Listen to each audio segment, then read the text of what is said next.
saya melihat beberapa pasal ya dari RUU pertanahan ini,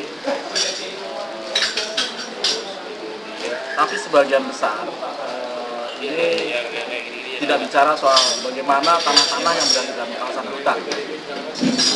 Jadi ada pengakuan tentang masyarakat adat, wilayah adat dan sebagainya. Tapi bagaimana itu 140 juta kawasan hutan yang ada saat ini? Apakah undang-undang RUU pertanahan ini akan membicarakan hal ini? Dalam naskah RUU itu tidak membicarakan itu sama sekali. Artinya kalau RUU ini keluar, ini juga akan memperkaya undang-undang sektor yang ada saat ini. Jadi di sektor pertanahan akan bicara. Ini sangat menambah carut marut soal RUU undang-undang yang ada di Indonesia berkaitan dengan sektor. Nah, yang kedua, saya membaca beberapa pasal lain soal misalnya pembatasan izin. Nah, di sini pembatasan izin masih belum jelas dibicarakan. Berapa sebenarnya swasta itu bisa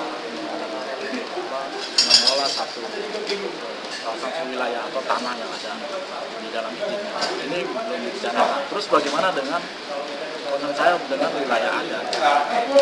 Ini belum diatur secara jelas. Pengalaman DKPP selama ini ada 4,2 juta hektar yang sudah dipetakan. 80% di dalam kawasan hutan.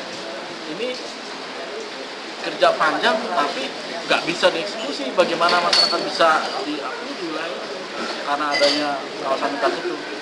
Nah, kalau undang-undang ini disahkan, kemudian ada proses pendaftaran semua penguasaan tanah oleh pihak swasta, pemerintah, masyarakat adat, maka diperlukan waktu yang cukup panjang supaya ini bisa terjadi.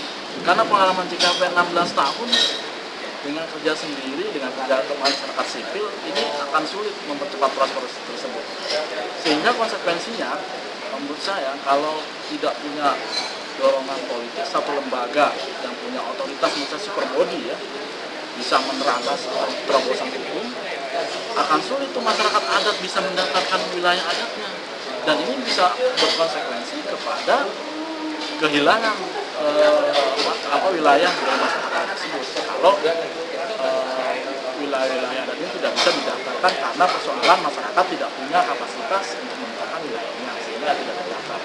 Saya kira ini RUU ini harus dicermati ya, dan harus jelas lembaga mana yang ditugaskan untuk menjadi leading, menjadi implementator yang memimpin dari pelaksanaan undang-undang ini. Ini di RUU-nya masih belum jelas apakah itu di Kementerian Agraria yang bisa jadi diusulkan atau bukan, misalnya komite nasional yang dibentuk yang seperti usulan kawan. Ini yang menurut saya belum jelas dari pengaturan soal kelembagaan pelaksana dari RUU.